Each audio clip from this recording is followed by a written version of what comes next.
Hello everyone, welcome to Web Study. Web Study में आपका स्वागत है। मंथली करंट अफेयर्स के इस वीडियो में आज हम बात करने वाले हैं मई 2024 के मोस्ट इम्पॉर्टेंट करंट अफेयर्स, जो आपके आने वाले एग्जाम्स के लिए काफ़ी हेल्पफुल होने वाला है। इस वीडियो में पूरे महीने के सभी इम्पॉर्टेंट करंट अफेयर्स को एक साथ कवर किया गया है, इसलिए वीडियो को पूरा जरूर देखिएगा। वीडियो शुरू करने से पहले आपसे एक रिक्वेस्ट है कि अगर आप इस चैनल पे नए हैं तो चैनल को सब्सक्राइब कर लीजिए, बेल आइकन दबा लीजिए और वीडियो पसंद आए तो लाइक और शेयर जरूर कीजिएगा। हमें आपके सपोर्ट की ज़रूरत है। चलिए फिर वीडियो को शुरू करते हैं बिना किसी देरी के। पहला सवाल है व्हिटली गोल्ड अवार्ड, जिसको ग्रीन ऑस्कर भी कहा जाता है। इस अवार्ड से हाल ही में किस भारतीय को सम्मानित किया गया है?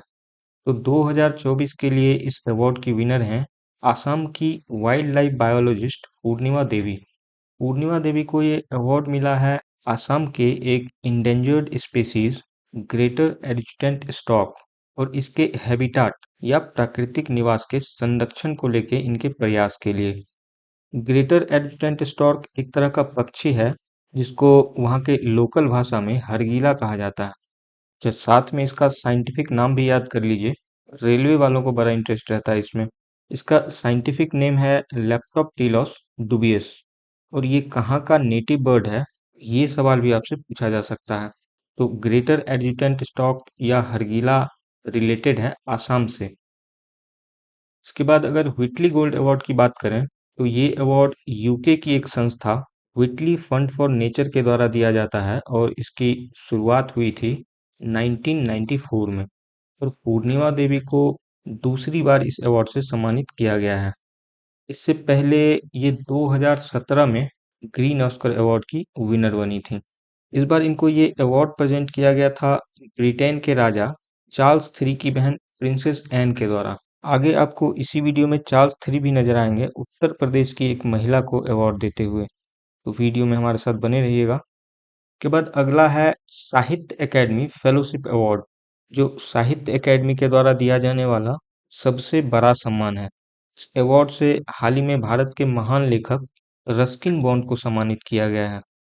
रस्किन बॉन्ड हिमाचल प्रदेश से बिलोंग करते हैं और इन्होंने अपने जीवन में सैकड़ों किताबें लिखे हैं, जिन पे कई सारे हिंदी फिल्में और दूरदर्शन धारावाहिक भी बन चुका है। इसके अलावा इनके द्वारा लिखी गई किताब को स्कूल के करिकुलम में भी शामिल किया जा चुका है। अगर इनके अवार्ड्स एंड ऑनर्स की बात करें तो सबसे पहले 1992 में साहित्य एकेडमी अवार्ड, इसके बाद 1999 में पद्मश्री अवार्ड और इन्हें 2012 में बाल साहित्य की क्षेत्र में इनके योगदान के लिए साहित्य एकेडमी बाल साहित्य पुरस्कार से भी सम्मानित किया गया था।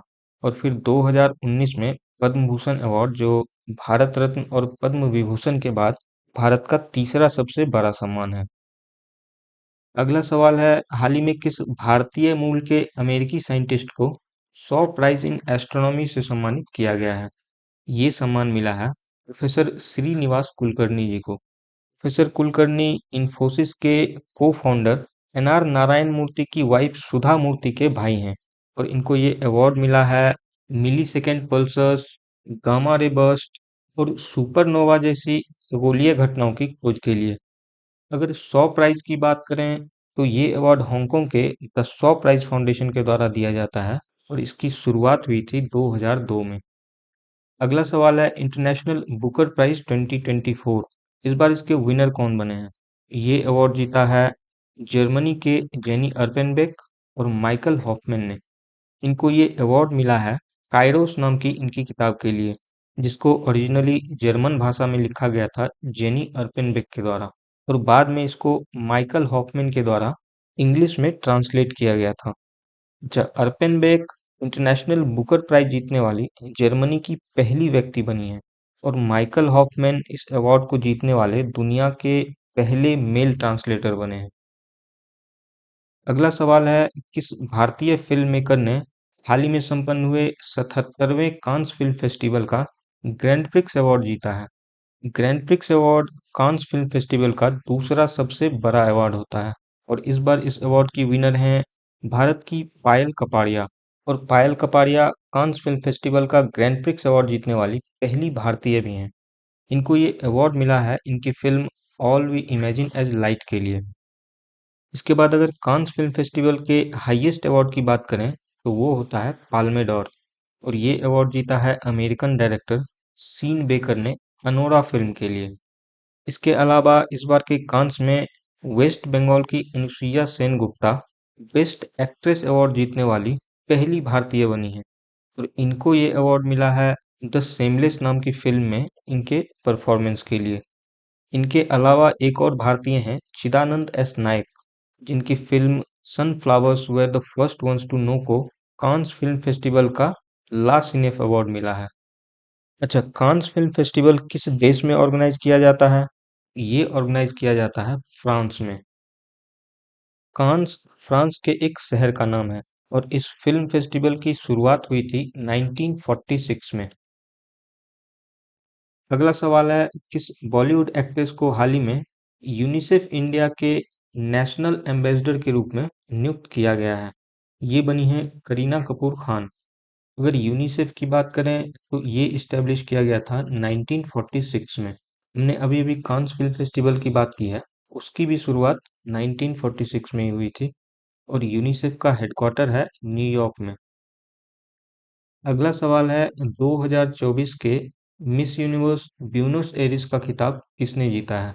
ये जीता है अर्जेंटीना की एलिजेंड्रा मरीसा रोड्रिगस ने। अच्छा, इनकी उम्र का अंदाजा लगा सकते हैं आप?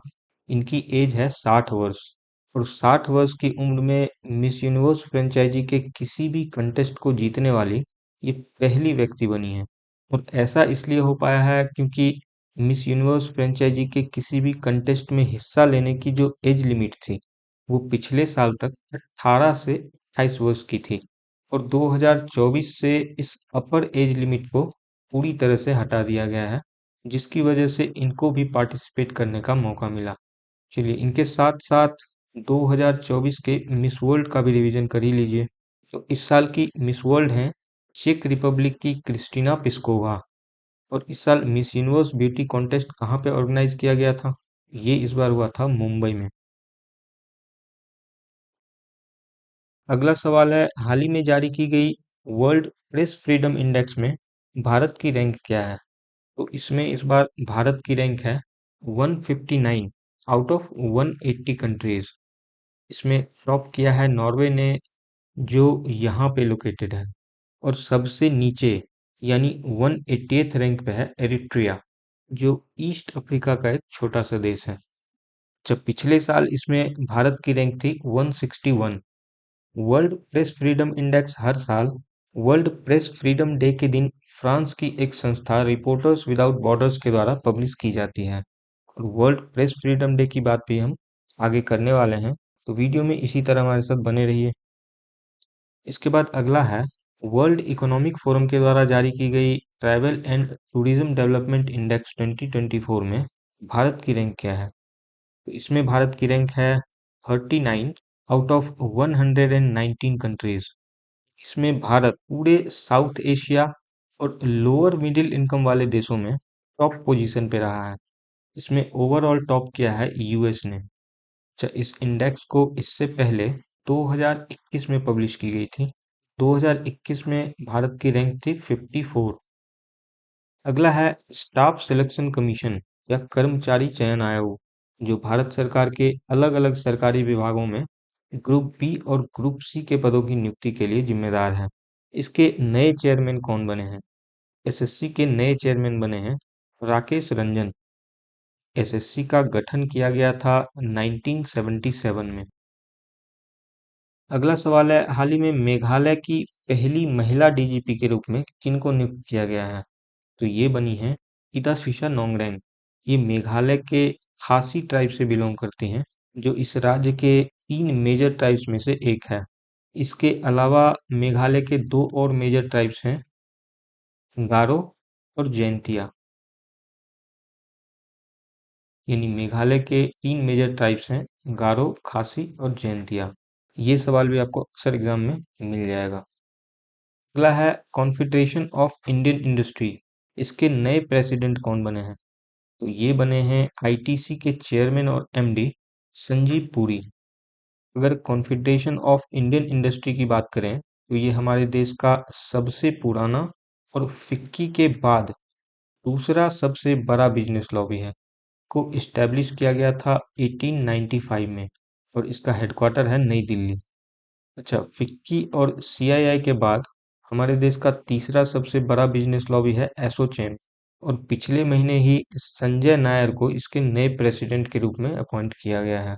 एसोचैम का फुल फॉर्म है associated chambers of commerce and industry, और ये बना था 1920 में। चलिए, इसके बाद कुछ स्पोर्ट्स से रिलेटेड करंट अफेयर्स की बात कर लेते हैं। इसमें पहला सवाल है, हाल ही में जापान के शहर कोबी में संपन्न हुए पैरा एथलेटिक्स चैंपियनशिप 2024 में भारतीय पैरा एथलीट दीप्ति जीवान जी ने कौन सा मेडल जीता है? तो इन्होंने वुमेन्स 400 मीटर रेस में गोल्ड मेडल जीता है, और ना सिर्फ गोल्ड मेडल जीता है बल्कि वुमेन्स 400 रेस में एक नया वर्ल्ड रिकॉर्ड भी कायम किया है, 55.07 सेकेंड्स का। इस चैंपियनशिप में भारत ने टोटल 17 मेडल्स जीते हैं, जिसमें 6 गोल्ड शामिल है, और 17 मेडल जीतकर भारत ओवरऑल रैंकिंग में छठे नंबर पे रहा है। अच्छा, ये भारत का इस चैंपियनशिप के इतिहास में अब तक का बेस्ट परफॉर्मेंस है। इससे पहले इस चैंपियनशिप में भारत का हाईएस्ट मेडल टैली था 10, जिसमें 3 गोल्ड शामिल था, और ये भारत ने पिछले साल के चैंपियनशिप में अचीव किया था, जिसको पेरिस में होस्ट किया गया था। इस चैंपियनशिप में इस बार चाइना ने सबसे अधिक 87 मेडल्स जीते हैं, जिसमें 33 गोल्ड शामिल है। वर्ल्ड पैरा एथलेटिक्स चैंपियनशिप 2024 में भारत के जिन बाकी खिलाड़ियों ने गोल्ड मेडल जीता है, उसमें हैं जैवलिन थ्रो के खिलाड़ी सुमित एंटिल, इसके बाद मरियप्पन थंगावेलु जिन्होंने हाई जंप में गोल्ड मेडल जीता। अगला नाम है सचिन खिलाड़ी का, और खिलाड़ी जी शॉट पुट के खिलाड़ी हैं। इसके बाद दो महिला खिलाड़ी हैं, सिमरन शर्मा जिन्होंने वुमेन्स 200 मीटर इवेंट में गोल्ड जीता है, और एक है एकता भयान, ये क्लब थ्रो से रिलेटेड है। इसके बाद अगला सवाल है, एशियन जिम्नास्टिक चैंपियनशिप 2024 में किस भारतीय जिम्नास्ट ने गोल्ड मेडल जीता है?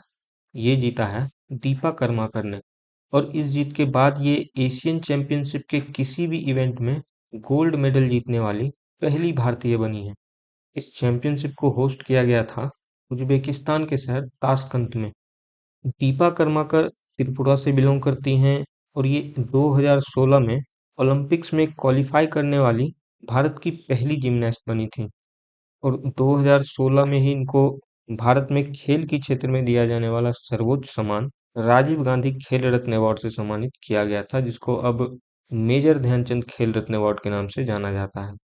और इसके अगले साल यानी 2017 में इन्हें पद्मश्री अवार्ड से भी सम्मानित किया गया। अगला सवाल है, थाईलैंड ओपन 2024 के मेंस डबल्स का खिताब किस खिलाड़ी ने जीता है? ये जीता है भारतीय बैडमिंटन जोड़ी सात्विक सिराज और चिराग शेट्टी ने। इन्होंने इसमें हराया है चाइनीज खिलाड़ी चेनबो यांग और लिू ई को। जब पिछले महीने के करंट अफेयर्स में भी हमने इनके बारे में बात की थी, क्योंकि थाईलैंड ओपन से कुछ ही दिन पहले इन्होंने BWF फ्रेंच ओपन के मेंस डबल्स का खिताब अपने नाम किया था। इसके अलावा ये एशियन गेम्स के भी करंट चैंपियन हैं। इन्होंने 2023 के एशियन गेम्स में, जिसको चाइना के हांगजू में होस्ट किया गया था, उसमें भारत को बैडमिंटन में पहला गोल्ड मेडल दिलाया था, और इसी चीज के लिए इन्हें इसी साल मेजर ध्यानचंद खेल रत्न अवार्ड से भी सम्मानित किया गया है। अगला है एलोर्डा कप 2024।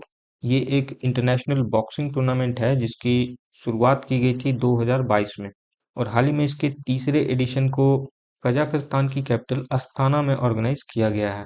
इस टूर्नामेंट में भारत ने टोटल कितने मेडल्स जीते हैं? तो इसमें भारत ने टोटल 12 मेडल्स जीते हैं, जिसमें 2 गोल्ड शामिल है, और भारत की तरफ से गोल्ड मेडल जीतने वाले खिलाड़ी हैं तेलंगाना की निखत जरीन, जो भारत की नंबर 1 फीमेल बॉक्सर भी हैं, और दूसरी हैं हरियाणा की मीनाक्षी। अगला सवाल है, हाल ही में इंटरनेशनल टेबल टेनिस फेडरेशन के द्वारा वर्ल्ड रैंकिंग जारी की गई है। इस रैंकिंग के टॉप 25 सिंगल्स प्लेयर्स की लिस्ट में शामिल होने वाली पहली भारतीय महिला खिलाड़ी कौन बनी है? तो इनका नाम है मनिका बत्रा, और इस लिस्ट में इनकी रैंक है 24।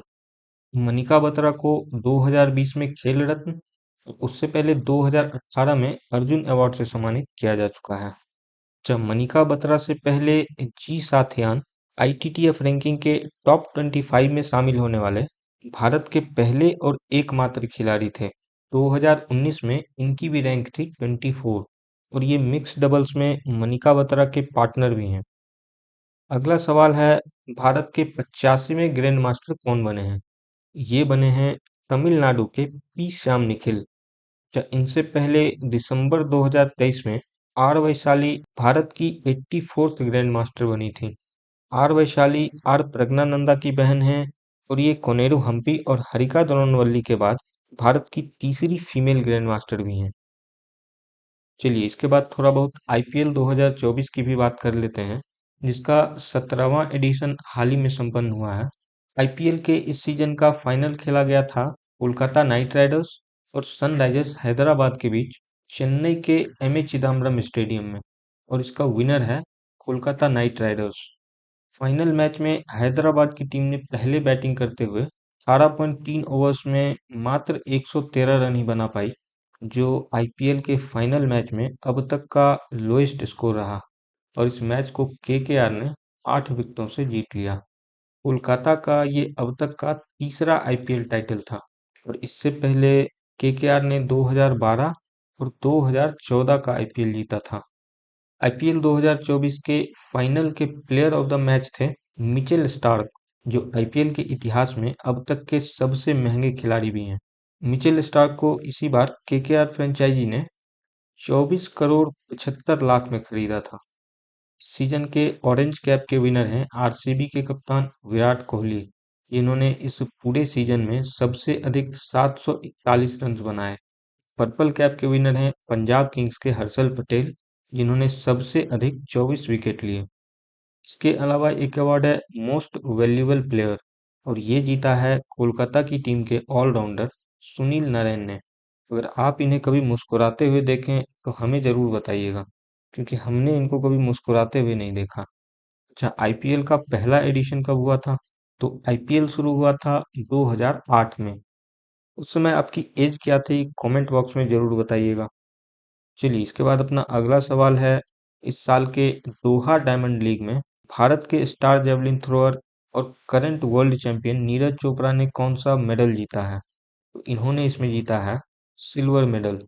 इस लीग के गोल्ड मेडल जीतने वाले खिलाड़ी हैं चेक रिपब्लिक के याकूब वादले। इसमें इनका थ्रो था 88.38 मीटर्स का, और नीरज चोपड़ा का थ्रो था 88.36 मीटर्स। यानी नीरज चोपड़ा और गोल्ड मेडल के बीच का फासला मात्र 2 सेंटीमीटर का था। चलिए इसके बाद इस महीने के कुछ इम्पोर्टेंट डेज की बात कर लेते हैं, और इसमें पहला है इंटरनेशनल लेबर डे, जिसको इंटरनेशनल वर्कर्स डे या मे डे भी कहा जाता है। ये हर साल सेलिब्रेट किया जाता है 1 मई को, और इस दिन को हम लोग वर्किंग क्लास के हक और वेलफेयर की बात करते हैं। इस बार इसकी थीम है to ensure work place safety and health amidst climate change, यानी जलवायु परिवर्तन के बीच कार्यस्थल सुरक्षा और स्वास्थ्य को सुनिश्चित करना। अगला है वर्ल्ड प्रेस फ्रीडम डे। ये हर साल 3 मई को सेलिब्रेट किया जाता है, और इस दिन को पत्रकारों द्वारा अपनी रिपोर्टिंग के लिए जिन मुश्किल हालातों का सामना करना पड़ता है, उसको लेके अवेयरनेस फैलाने के लिए मनाया जाता है। इस बार इसकी थीम है a press for the planet, journalism in the face of environmental crisis. अच्छा, अगर आपने एक चीज गौर किया हो तो आपको इन्वायरमेंट और क्लाइमेट चेंज जैसे शब्द बार बार दिखाई दे रहे होंगे, चाहे टॉपिक कोई सा भी हो। और ऐसा इसलिए है क्योंकि क्लाइमेट चेंज आज के समय का सबसे बड़ा वैश्विक संकट है, और इस चीज को लेके लोगों में जागरूकता फैलाने के लिए कहीं ना कहीं हर चीज को इन्वायरमेंट और क्लाइमेट चेंज से रिलेट किया जा रहा है। वर्ल्ड प्रेस फ्रीडम डे यानी 3 मई को ही हर साल यूनेस्को के द्वारा गिलर्मो कानो वर्ल्ड प्रेस फ्रीडम प्राइज दिया जाता है, और इस बार ये प्राइज दिया गया है फिलिस्तीनी पत्रकारों को, जिन्होंने बेहद मुश्किल हालात में गाजा को कवर किया है। आपको पता ही होगा पिछले 1 साल से इजराइल और फिलिस्तीन के बीच युद्ध चल रहा है। यूनेस्को के द्वारा इस अवार्ड की शुरुआत की गई थी 1997 में, और यूनेस्को के ही द्वारा वर्ल्ड प्रेस फ्रीडम डे की शुरुआत की गई थी 1993 में। और यूनेस्को खुद कब बना था? तो ये इस्टेब्लिश हुआ था 16 नवंबर 1945 को। और इसका हेडक्वार्टर है पेरिस। इस महीने का अगला इम्पोर्टेंट डे है वर्ल्ड रेड क्रॉस डे, जिसको रेड क्रिसेंट डे भी कहा जाता है। ये सेलिब्रेट किया जाता है 8 मई को। ये इस बार की थीम है नॉट दैट इम्पोर्टेंट, इसको आप स्किप भी कर सकते हैं। इस दिन को आईसीआरसी यानी international committee of red cross के फाउंडर हेनरी ड्यूनेंट के बर्थ एनिवर्सरी को सेलिब्रेट किया जाता है। आईसीआरसी को पूरी दुनिया में मानवीय सहायता के लिए जाना जाता है, चाहे कहीं पे कोई नेचुरल डिजास्टर हुआ हो या कहीं पे युद्ध में लोग घायल हुए हों या और भी किसी तरह की आपदा हुई हो। रेड क्रॉस सोसाइटी लोगों की मदद के लिए आपको हर जगह दिख जाएगा। हेनरी ड्यूनेंट के द्वारा आईसीआरसी की स्थापना की गई थी 1863 में और आईसीआरसी के द्वारा वर्ल्ड रेड क्रॉस डे की शुरुआत हुई थी 1948 में। आईसीआरसी का हेडक्वार्टर है स्विट्जरलैंड के शहर जेनीवा में। अच्छा, Henry Dunant Nobel peace prize के पहले रिसिपिएंट भी हैं। 1901 में नोबेल पीस प्राइज की शुरुआत इन्हीं से की गई थी। इसके बाद अगला इम्पोर्टेंट डे है वर्ल्ड बायोडाइवर्सिटी डे या international day for biological diversity. ये सेलिब्रेट किया जाता है 22 मई को और इस बार इसकी थीम है be part of the plan. World biodiversity day की शुरुआत की गई थी यूएनईपी यानी यूनाइटेड नेशन एनवायरनमेंट प्रोग्राम के द्वारा 1993 में।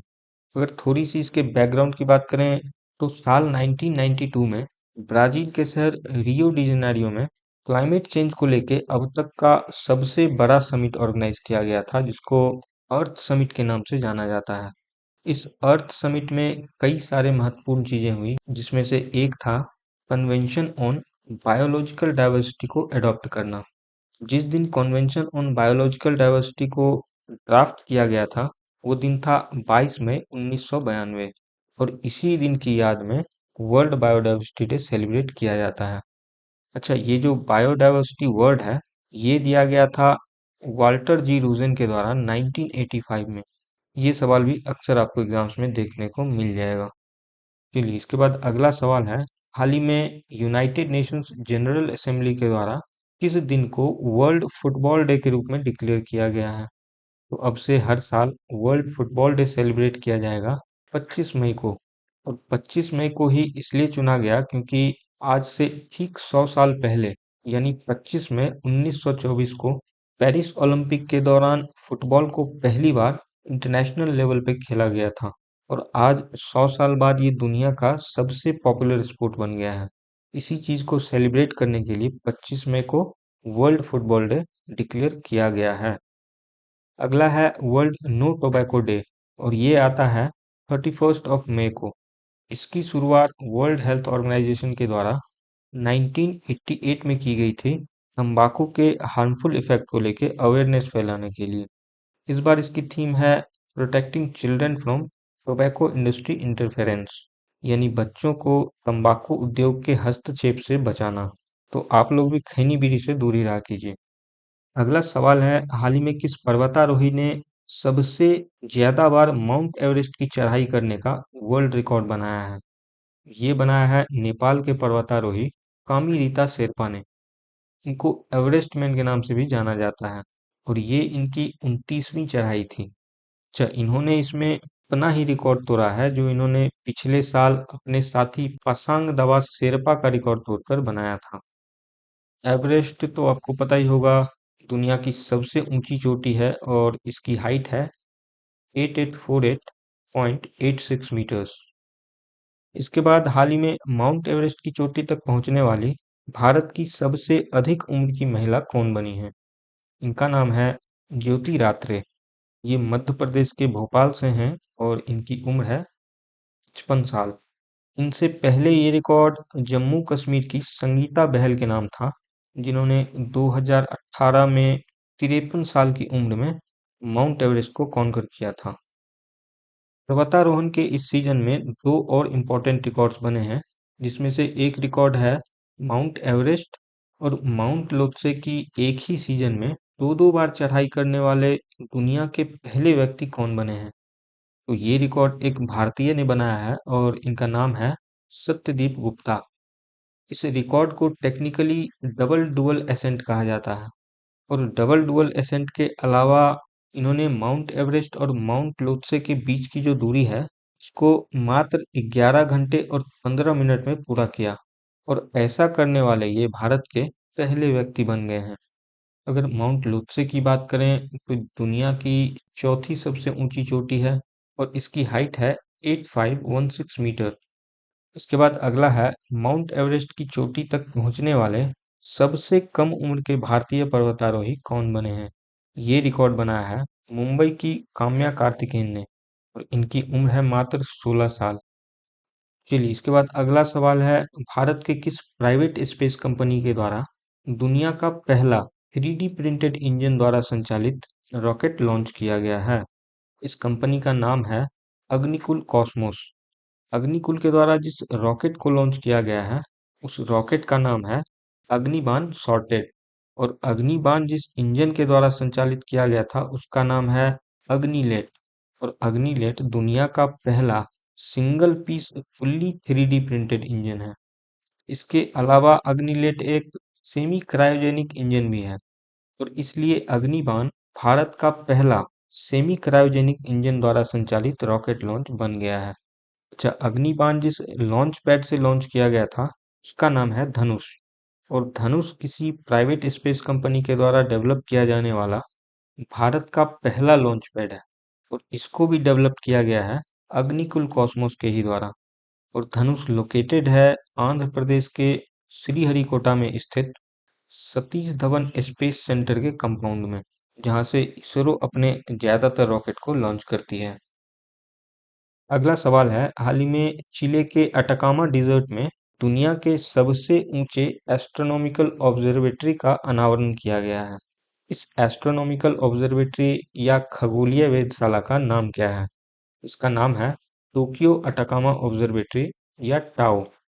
इस ऑब्जर्वेटरी को डेवलप किया गया है जापान के यूनिवर्सिटी ऑफ टोक्यो के द्वारा और टाओ लोकेटेड है चिले के अटाकामा डिजर्ट में स्थित सेरो छजनेंटोर नाम के एक पहाड़ की चोटी पे, जिसका ऑल्टीट्यूड है 18,500 फीट या 5,640 मीटर। अच्छा, टाउ से पहले हाईएस्ट ऑब्जर्वेटरी थी अटाकामा लार्ज मिलीमीटर एरे या अल्मा और ये भी चिले के इसी पहाड़ पे स्थित है। चलिए इसके बाद अगला सवाल है हाल ही में भारत के पहले स्पेस टूरिस्ट कौन बने हैं। ये बने हैं आंध्र प्रदेश के एक एयरक्राफ्ट पायलट गोपी थोटाकुड़ा। को पता होगा आजकल स्पेस टूरिज्म का जमाना चल रहा है और इस स्पेस टूरिज्म के बिजनेस में सबसे आगे है अमेजोन के फाउंडर जेफ बेजोस की कंपनी ब्लू ओरिजिन। गोपी थोटाकुड़ा इसी ब्लू ओरिजिन के NS-25 मिशन में शामिल थे, जो ब्लू ओरिजिन का अब तक का 7वां ह्यूमन स्पेस फ्लाइट मिशन था। ब्लू ओरिजिन के इस मिशन में टोटल 6 मेंबर्स थे, जिसमें से एक व्यक्ति थे 90 साल के एड ड्वाइट। ये महिला के बगल में आपको एक मुस्कुराते हुए अंकल दिख रहे होंगे, ये हैं एड ड्वाइट। और अब ये स्पेस में ट्रेवल करने वाले दुनिया के सबसे बुजुर्ग व्यक्ति बन गए हैं।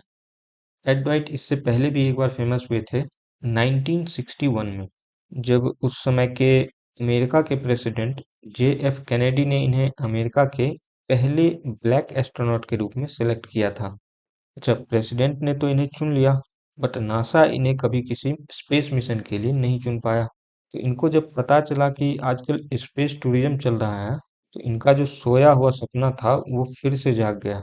फिर ये चल दिए ब्लू ओरिजिन के न्यू शेफर्ड कैप्सूल में अपने सपनों की उड़ान भरने। अच्छा, जिनको स्पेस या स्पेस टूरिज्म के बारे में नहीं पता है उनके लिए मैं दो लाइनें पेश करना चाहूंगा। आप इसको ऐसे समझिए कि ये है धरती, ये है हमार गोला और हमरे गोले से ठीक 100 किलोमीटर की दूरी पे एक इमेजिनरी लाइन है जिसको वैज्ञानिकों ने नाम दिया है कार्मन लाइन। और कहा कि इस लाइन के नीचे अर्थ का एटमॉस्फेयर है, यानी ये हमरे गोले का हिस्सा है और इसके ऊपर स्पेस या अंतरिक्ष। तो स्पेस टूरिज्म में बेसिकली क्या करते हैं, ये आपको इस कार्बन लाइन से मात्र 4 से 5 किलोमीटर ऊपर ले जाएंगे, फिर बोलेंगे ये देखो स्पेस, इसको जल्दी से धप्पा करो और अपने जिंदगी की सारी कमाई हमें दे दो। अच्छा, यहाँ से यहाँ तक आने और जाने का जो टाइम था वो इस मिशन में मात्र 11 मिनट का था। जिसमें से 10 मिनट भाई साहब एटमॉस्फेयर में ही थे और स्पेस में केवल 1 मिनट। और इसके लिए इन्हें जो प्राइस पे करना होता है वो होता है लगभग 5 करोड़ रुपए, 5 करोड़ प्रति व्यक्ति। चलिए, स्पेस टूरिज्म बहुत हो गया, बढ़ते हैं अपने अगले सवाल पे। हाल ही में किस भारतीय महिला ई रिक्शा ड्राइवर को ब्रिटेन के राजा चार्ल्स III के द्वारा कमाल क्लूनी वुमेन एम्पावरमेंट अवार्ड से सम्मानित किया गया है? तो ये अवार्ड मिला है आरती कश्यप को। ये उत्तर प्रदेश के बहराइच से बिलोंग करती हैं और जिस ई रिक्शा की वजह से इनको ये अवार्ड मिला है उसको पिंक ई रिक्शा के नाम से उत्तर प्रदेश की सरकार ने मिशन शक्ति स्कीम के तहत 2020 में लॉन्च किया था, महिलाओं को आत्मनिर्भर बनाने के लिए। के बाद अगला सवाल है, हाल ही में भारतीय सेना के किस ऑफिसर को United Nations military general advocate of the year award से सम्मानित किया गया है? ये अवार्ड मिला है मेजर राधिका सेन को। मेजर राधिका सेन हिमाचल प्रदेश से हैं और ये भारतीय सेना की तरफ से यूनाइटेड नेशंस के पीस कीपिंग ऑपरेशंस के लिए काम करती हैं। यूएन के द्वारा इस अवार्ड की शुरुआत की गई थी 2016 में और ये अब तक की दूसरी भारतीय हैं जिनको इस अवार्ड से सम्मानित किया गया। इनसे पहले 2019 में मेजर सुवन गवानी पहली भारतीय थी जिनको ये अवार्ड मिला था। अच्छा, यूएन के सेक्रेटरी जनरल एंटोनियो गुटेरेस के द्वारा इनको ये अवार्ड प्रेजेंट किया गया है। अगला सवाल है, भारत और फ्रांस के बीच होने वाला सैन्य अभ्यास शक्ति के 7वें एडिशन को हाल ही में कहाँ पे ऑर्गेनाइज किया गया है? ये एक्सरसाइज किया गया है मेघालय के उमरोई में स्थित भारतीय सेना की एक बेहद खूबसूरत ट्रेनिंग बेस में। इसके बाद भारत और अमेरिका के बीच होने वाला काउंटर टेररिज्म एक्सरसाइज तरकश भारत के किस शहर में कराया गया है? ये एक्सरसाइज हुआ है कोलकाता में।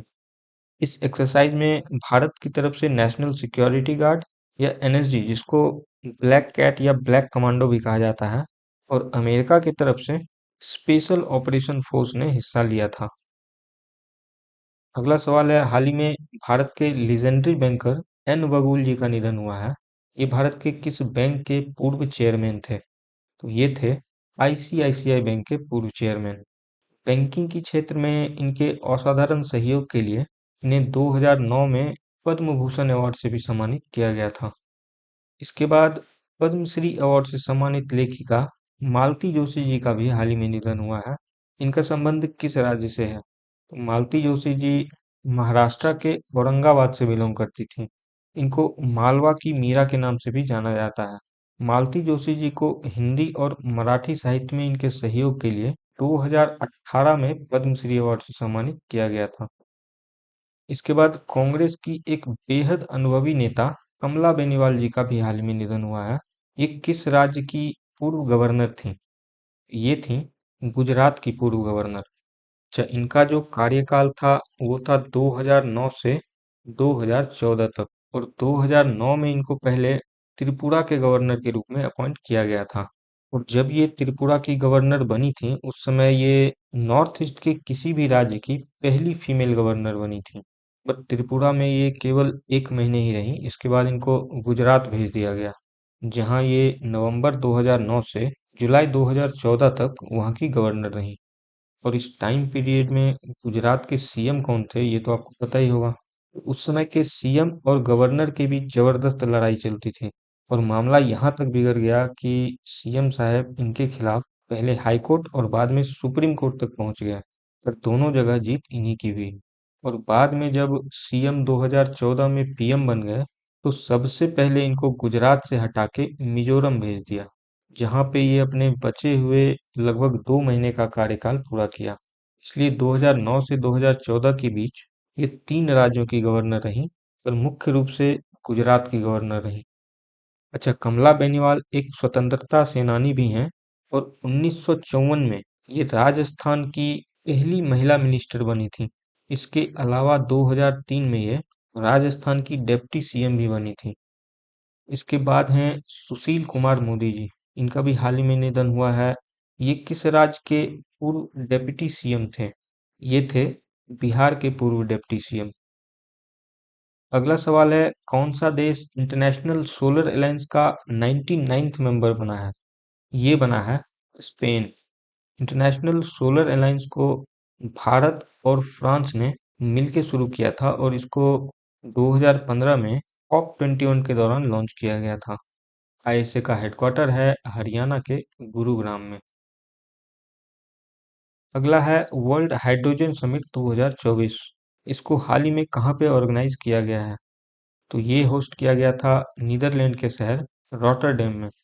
इस समिट में मेनली पर्यावरण को सुरक्षित रखने के लिए ग्रीन हाइड्रोजन को लेके अलग-अलग देश किस तरह का प्रयास कर रहे हैं, इन चीज़ों को डिस्कस किया जाता है। और इसको लेके भारत ने भी अपना प्लान डिस्कस किया है, जिसमें भारत की तरफ से ये कहा गया कि हम 2030 तक ग्रीन हाइड्रोजन की जो सालाना प्रोडक्शन कैपेसिटी है, उसको 5 मिलियन मेट्रिक टन तक ले जाएंगे। और इसके लिए हमने पिछले साल जनवरी में ही national green hydrogen mission launch किया है और इसका बजट रखा गया है 19,744 करोड़। अगला सवाल है, हाल ही में यूके बेस्ड एक एनर्जी एनालिटिक्स एजेंसी एम्बर के द्वारा ग्लोबल इलेक्ट्रिसिटी रिव्यू 2024 के नाम से एक रिपोर्ट पब्लिश की गई है। इस रिपोर्ट के अनुसार भारत ने किस देश को पीछे कर दुनिया का तीसरा सबसे अधिक सोलर एनर्जी प्रोड्यूस करने वाला देश बन गया है? तो भारत ने इसमें पीछे किया है जापान को। इसमें टॉप पोजीशन पे है चाइना और चाइना ने 2023 में इतना सोलर एनर्जी प्रोड्यूस किया है जितना इसके बाद के अगले 5 देश मिल के भी प्रोड्यूस नहीं कर पाए। इसके बाद अगला सवाल है, wild life institute of India के द्वारा हाल ही में पब्लिश की गई एक रिपोर्ट के अनुसार किस राज्य में गैंजेटिक डॉल्फिन की संख्या सबसे अधिक पाई गई है? तो ये राज्य है उत्तर प्रदेश। गैंजेटिक डॉल्फिन, जैसा कि आपको नाम से क्लियर है, गंगा और गंगा की सहायक नदियों में पाया जाता है और इस रिपोर्ट के अनुसार पूरे गैंजेटिक रिवर बेसिन में इसकी टोटल पॉपुलेशन है लगभग 4,000, जिसमें से केवल उत्तर प्रदेश में इसकी संख्या 2,000 से भी अधिक है और उत्तर प्रदेश में मेनली ये चंबल नदी में पाया जाता है। लगे हाथ इसका भी साइंटिफिक नाम याद कर ही लीजिए, प्लेटेनिस्टा गैंजेटिका इसका साइंटिफिक नाम है। चलिए, इसके बाद दो चार स्पोर्ट्स से रिलेटेड छोटे मोटे सवाल हैं, उनको भी निपटा ही देते हैं। हाल ही में इंडियन सुपर लीग का 10वां सीजन संपन्न हुआ है, जिसका फाइनल कोलकाता के सॉल्ट लेक स्टेडियम में खेला गया था और आईएसएल के इस सीजन का चैंपियन है मुंबई सिटी फुटबॉल क्लब और मुंबई ने इसमें मोहन बागान सुपर जायंट को 3-1 से हराया है। इंडियन सुपर लीग की शुरुआत हुई थी 2014 में और इसको इंटरनेशनल फुटबॉल फेडरेशन यानी फीफा और ऑल इंडिया फुटबॉल फेडरेशन के द्वारा ऑर्गेनाइज किया जाता है। अगला सवाल है, सुनील छेत्री ने हाल ही में अपने संन्यास की घोषणा की है, ये किस खेल से रिलेटेड है? तो आपको तो पता ही होगा, ये भारत के इतिहास में अब तक के सबसे महान फुटबॉलर हैं और केवल भारत ही नहीं, ये दुनिया में भी फुटबॉल के सबसे बड़े आइकॉन्स में से एक हैं। ये कितने महान हैं, आप इनके नंबर ऑफ गोल से अंदाजा लगा सकते हैं। इन्होंने अपने इंटरनेशनल करियर में टोटल 94 इंटरनेशनल गोल्स किए हैं और ये फुटबॉल के इतिहास में रोनाल्डो, मेस्सी और ईरान के अली दाई के बाद चौथे सबसे अधिक गोल करने वाले खिलाड़ी हैं। अगर इनके अवार्ड्स एंड ऑनर्स की बात करें तो 2011 में अर्जुन अवार्ड, 2019 में पद्मश्री और 2021 में मेजर ध्यानचंद खेल रत्न अवार्ड से सम्मानित किया जा चुका है। अच्छा, ये खेल रत्न से सम्मानित किए जाने वाले पहले और एकमात्र फुटबॉलर हैं। अगला सवाल है, सुल्तान अजलान शाह ट्रॉफी 2024 किस देश ने जीता है? ये जीता है जापान के मेंस हॉकी टीम ने और जापान ने इसमें पाकिस्तान को 4-1 से हराया है। इस चैंपियनशिप को खेला गया था मलेशिया के इपोह में स्थित अजलान शाह स्टेडियम में। सुल्तान अजलान शाह ट्रॉफी की शुरुआत हुई थी 1983 में और ये इसका 30वां संस्करण था और जापान का ये अब तक का पहला टाइटल था। अगला है थॉमस एंड उबर कप, जिसको हर 2 साल पे BWF यानी बैडमिंटन वर्ल्ड फेडरेशन के द्वारा ऑर्गेनाइज किया जाता है। ये इस बार किस देश ने जीता है? तो थॉमस एंड उबेर कप का मेंस और वुमेन्स दोनों ही टाइटल जीता है चाइना ने। अच्छा, थॉमस एंड उबर कप में थॉमस कप मेंस का टाइटल है और उबर कप वुमेन्स का टाइटल है। इन दोनों ही टाइटल्स का रनर अप रहा है इंडोनेशिया। अगला है मैड्रिड ओपन और इटालियन ओपन 2024। दोनों ही इंटरनेशनल टेनिस टूर्नामेंट है जिसमें मैड्रिड ओपन को स्पेन की राजधानी मैड्रिड में ऑर्गेनाइज किया जाता है और इटालियन ओपन को इटली की राजधानी रोम में। मैड्रिड ओपन के मेंस सिंगल्स का खिताब जीता है रशिया के खिलाड़ी एंड्री रूबलेव ने और इसका वुमेन्स सिंगल्स का खिताब जीता है पोलैंड की ईगा स्वातिक ने। इसके अलावा ये इटालियन ओपन के भी वुमेन्स सिंगल्स की विनर है। अच्छा, ईगा स्वातिक करेंटली वर्ल्ड की नंबर 1 फीमेल टेनिस प्लेयर भी हैं। जुलाई में विंबलडन शुरू होने वाला है, देखते हैं उसमें ये क्या कुछ अचीव कर पाती हैं। इटालियन ओपन के मेंस सिंगल्स के विनर हैं जर्मनी के एलेक्जेंडर ज़वेरेव। चलिए, इससे अधिक जानकारी की जरूरत तो है नहीं इसमें। बढ़ते हैं अपने अगले सवाल पे। तो अगला सवाल है, इस साल के Miami open grand prix formula 1 race के चैंपियन कौन बने हैं? ये जीता है ब्रिटेन के लैंडो नॉरिस ने। लैंडो नॉरिस मैकलेरन के ड्राइवर हैं और ये इनका अब तक का पहला फार्मूला 1 टाइटल है। इन्होंने इस रेस में पीछे किया है रेडबुल के खिलाड़ी मैक्स वर्स्टेपन को, जिन्होंने पिछले साल एक सीजन में सबसे अधिक 19 फार्मूला 1 रेस जीतने का विश्व रिकॉर्ड बनाया था। अगला है मोनाको ग्रैंड प्रिक्स 2024। ये जीता है फरारी के ड्राइवर चार्ल्स लेक्लर्क ने। मोनाको जीपी की शुरुआत हुई थी 1929 में और Charles Leclerc Monaco grand prix जीतने वाले मोनाको के केवल दूसरे व्यक्ति बने हैं और इनसे पहले 1931 में, यानी 90 साल से भी पहले, लुइस कायरॉन मोनाको ग्रैंड प्रिक्स जीतने वाले मोनाको के पहले व्यक्ति थे। अच्छा, यहाँ आपको एक शब्द दिख रहा होगा, मोनेगास्की। मोनेगास्की मोनाको के मूल निवासी को कहा जाता है। मोनाको यूरोप का एक छोटा सा देश है और ये इतना छोटा है कि इसकी कोई कैपिटल सिटी नहीं है। मोनाको का जो सबसे इम्पोर्टेंट शहर है उसका नाम है मोंटी कार्लो, जिसको हम लोग कभी कभी पहन भी लेते हैं। मोनाको की सरकार यहीं से चलती है। चलिए, इसके बाद अगला सवाल है, हाल ही में किस भारतीय सांस्कृतिक वस्तु को यूनेस्को के memory of the world Asia Pacific regional register में शामिल किया गया है?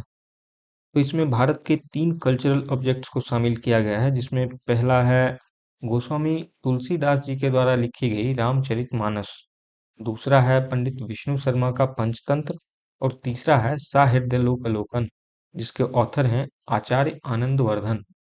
अगला सवाल है, किस भारतीय कंपनी को टाइम मैगजीन के इस साल के 100 मोस्ट इन्फ्लुएंशियल कंपनीज की लिस्ट में शामिल किया गया है? तो इसमें भी भारत की 3 कंपनीज को शामिल किया गया है। इसमें पहला है रिलायंस इंडस्ट्रीज, दूसरा है टाटा ग्रुप, तीसरा है सीरम इंस्टीट्यूट ऑफ इंडिया। अगला सवाल है, ताइवान के नए राष्ट्रपति के रूप में किन को चुना गया है? तो इनका नाम है विलियम लाई चिंग टे। इनके बाद वियतनाम के नए राष्ट्रपति कौन बने हैं? तो ये बने हैं टो लैम। इसके बाद अगला है, अफ्रीका का एक छोटा सा देश शाड और यहाँ के नए प्रेसिडेंट बने हैं मोहम्मद इदरिस देबी। इसके अलावा शाड के नए प्राइम मिनिस्टर के रूप में अल्लाह मय हेलिना को अपॉइंट किया गया है। चलिए, इसके बाद अपना आखिरी सवाल है, सागा दावा फेस्टिवल किस राज्य में मनाया जाता है? तो ये पर्व है सिक्किम राज्य का। ये बौद्ध धर्म से रिलेटेड फेस्टिवल है जिसमें बुद्ध के जीवन की जो महत्वपूर्ण घटनाएं थी, चाहे वो जन्म हो या ज्ञान की प्राप्ति या फिर मृत्यु, जिसको बुद्धिज्म में महापरिनिर्वाणा कहा जाता है, इन चीजों को सेलिब्रेट किया जाता है। चलिए, इसी धार्मिक सवाल के साथ आज का ये वीडियो यहीं समाप्त होता है। उम्मीद करते हैं कि वीडियो आपको पसंद आया हो और आप इसे ज़्यादा से ज़्यादा लाइक और शेयर भी करेंगे। हमने आपसे पहले भी कहा, हमें आपके सपोर्ट की ज़रूरत है। अगर आपने अब तक इस चैनल को सब्सक्राइब नहीं किया है तो चैनल को सब्सक्राइब कर लीजिए, बेल आइकन दबा लीजिए और कमेंट बॉक्स में अपने सुझाव और एक्सपीरियंस हमसे ज़रूर शेयर कीजिएगा। वीडियो को पूरा देखने के लिए आपका बहुत बहुत धन्यवाद। मिलते हैं अगले वीडियो में। तब तक के लिए bye bye and take care.